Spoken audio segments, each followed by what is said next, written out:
Hello guys, this is Spicy, and this is a review on the premium Bandai high-grade Universal Century HGUC 144 scale Regalgu. Now, I did actually made a mistake when I talk about this kit during the unboxing.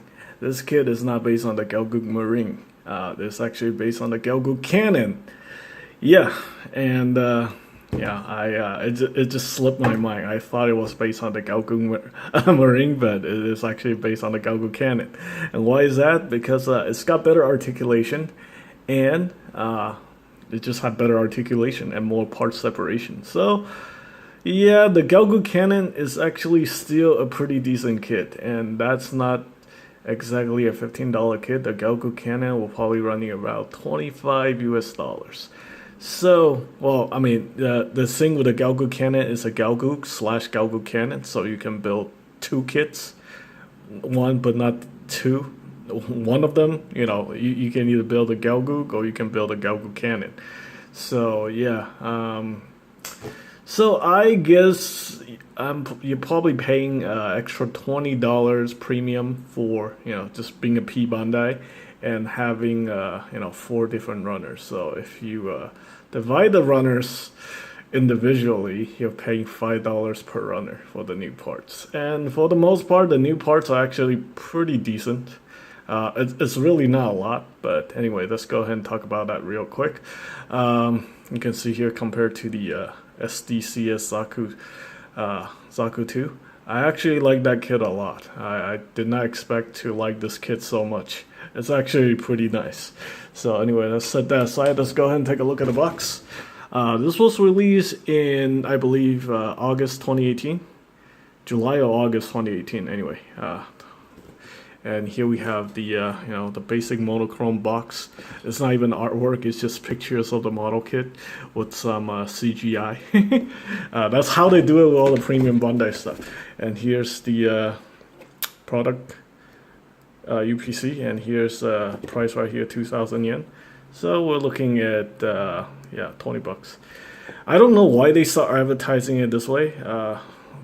It used to be Gunpla is recommended for ages 15 and up, but now they lowered the age. I guess they're gonna try to market Gunpla toward children nowadays. I don't know how well that's gonna work out in North America, because we have a lot of problems here. Just people having very little patience, I guess, when it comes to building stuff. So, I mean, that's just my opinion. I'm pretty sure there are exceptions out there, many exceptions. But just from what I've seen, people are all about instant gratification. And with something like this, I don't know how well it's going to work out. So anyway, here's a basic instruction right here. And you can adjust the mono eye by removing the head piece right here. I mean, pretty much, if you've seen my review on the Galguk Cannon, you pretty much see the articulation on this kit. But since it's a premium Bandai, and since I pay an arm and a leg for it, I'm gonna go over everything. So yeah, just your typical premium Bandai instruction manual, no colors whatsoever. Get some of the parts from the Galguk Cannon that's X out. It's actually not a lot, so you don't waste a lot of parts. So I'm gonna go over that right now. So basically, you have these Galguk Cannon shoulders. I mean, I guess you can turn it into a Galguk Cannon if you want to replace those parts. You do have to use the connection point parts here for the shoulders. So you can build this and not that. So you have to make a choice. Whoops, and I dropped it. Okay, anyway, we also have these old Galguk Cannon style arms, forearms. You can, if you don't like these bulky new cannons, you can use these instead. But it's completely up to you. It's your kit. Now, there's not enough parts to do part swaps, so you can build this. You can either build it this way, or you can build it the way the instruction want you to do it. I mean, this is a proper Galguk Cannon. If you use these parts, it will be some kind of a custom. And we also have this part here. This is actually the thing that goes into the backpack. to plug the hole on the back. But since you got the nice backpack there, I don't think you want to use this unless you want to build some type of custom. We also got the smaller commander antenna right here. And yeah, just be using the larger Rigauguk antenna. We also got this full sticker sheet, which isn't terrible. I mean, just some cameras, this little sticker right there for the cockpit, and the monolith. And we got two of these, oh my gosh. I'm very tired, I guess. We got two of these multi-purpose gripping hand. We got one open hand and one hand with a trigger finger.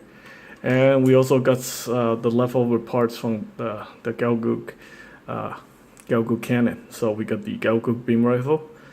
I guess you can give this to your Gaoguk Marine or some other kits. This is actually a pretty iconic beam rifle. It's very nice. I like this. But yeah, I'm probably gonna paint this with using the Tester's gunmetal lacquer, the Metalizer gunmetal lacquer. Tester's one of my sponsors from before I switch over to a personal hobby. And we got these two beam saber effect parts, very nice. And the beam sabers are actually stored in the backpack. So right here. Oops. Okay, let's go ahead and pull this thing out. It's just attached via a polycap here. So, I know that seems kind of cheesy, right? Yeah. But anyway, here we go. Here we have the, these are master grade style beam sabers. So these are massive beam sabers. And very cool. And you can also attach a beam saber together to create like a double-edged beam saber weapon. This is actually the Rigauguk signature weapon. It uses against the double Zeta. You can pull this apart. Kind of remind me of a certain sci-fi character on a franchise that I do not want to talk about on this channel. And yeah. Okay. So we got a new gimmick right here. This new style beam rifle for the Rigauguk. It's a much more powerful beam rifle. We got the camera right there. And then we got these new style arm cannons. Now, what's cool about these arm cannons is that you can actually remove them if you... yeah, but it's gonna look weird. It's got these pegs right there. And you can also open up the cannon port and close it. So, and you got two of them. One on the right arm, one on the left arm. And yeah, that's pretty cool. And then we also got these new massive thrusters. So you get... It has a high maneuverability. I mean, there was already a high maneuver, high mobility Gaoguk, but I guess this one has even more maneuverability due to this humongous thrusters on the shoulders. Yeah, this thing could probably outperform the Gaoguk high mobility type. And I did have to do some painting. I painted all the thrusters right here, thrusters on the back, obviously the thrusters on the shoulders, and the missile pods right here. Now, if you're wondering why it's all red, I actually spilled paint into the whole thing, and I was a little bit too lazy to clean it up, so I'm gonna do this afterwards when I have more time. I'm probably gonna just go in there and paint in all the edges, so it just looks like the missile pods, the actual missiles are red, not the whole thing, which is kind of ridiculous. We got this hatch door right there. You can leave it open. Yeah, I'll be honest, that doesn't look too good. I kind of messed up big time over there. We got these fuel tanks on the side, also painted in these thrusters on the back. Basically, this backpack just gives it more, I got a back camera here. This fuel tank, so it can, go long distance. So that's pretty cool. And like I said before, you can adjust the monolight by removing the top part of the head. It's very annoying. I don't recommend doing it, so I'm not going to do that. And yeah, let's go over articulation. So let's go ahead and pull this thing off right here. Plug this in right here. Oh my god, I'm just having butterfingers all day. Super tired actually. I work 18 hours the day before and I had to build this kit and yeah, buy groceries, all kind of good stuff. Anyway, here we have the let's go over the articulation. So yeah, just like the Gaoguk cannon, you can hinge out the feet. This looks kind of weird, right? It's got a hinge right there. We got this thruster right here. The feet is on a ball joint connected to a polycap, so you get some decent range of movement. Oh, that's actually pretty good. And we have double jointed knees, so that's actually really nice. And the only complaint right here is the old style articulation, the ball joint to the polycap thing. It doesn't have the slide cut, so yeah, it's pretty dated. And we do have a pivot though for the hip section, so you can move that. And right here we have this weird connection point here for the action base. Is the rectangular style connection port. So yeah, you're gonna need like a rectangular peg, which comes with most of the action bases, so it's not a deal breaker. I don't know if it's gonna work well with the new Build Diver style or the Action Base 5. So yeah, what was that? The Build Diver gear? Yeah. But anyway, most likely you can work your way around that. So okay, and then the backpack just came off. Now I do have a complaint right here. This backpack doesn't seem to fit in very well. Actually, no, I think I just did it wrong. It's very solid now. So disregard that. I had a little issue, but I guess I was just kind of not paying attention due to being too tired. Now we do have articulated side skirts right here, so that's nice. On the Galgook Marine, you don't have that option, so the side skirt is fixed, so you have very limited posability with the leg. Now with the Galgook and Galgook Cannon, yeah, you have better options. You have more access to, you can bring the legs out much more. Although it would really benefit from having the thigh cut thing, so you can actually do some actual kicking poses if it wants to. Well, I know it's not sharp, so don't worry about the red comic kick. And we got the waist swivel here, which is nice. And then we also have an F crunch, which is also nice. That's not present on the old Galgook Marine kit. And we also have this butterfly action right here. So that's really good. And the arm is connected via a peg to the polycap, but you can bring that out perpendicular, and you can rotate that. We only have a single bend at the elbow, so limit the articulation there. Hands on the ball joint. And the way these shoulders are connected is kind of like the RG kits. Basically, you got this connection piece that you sandwich between the shoulder armor, and that just pegs in, sandwich between the shoulder and the body, like that, in the float, like sitting in between the peg.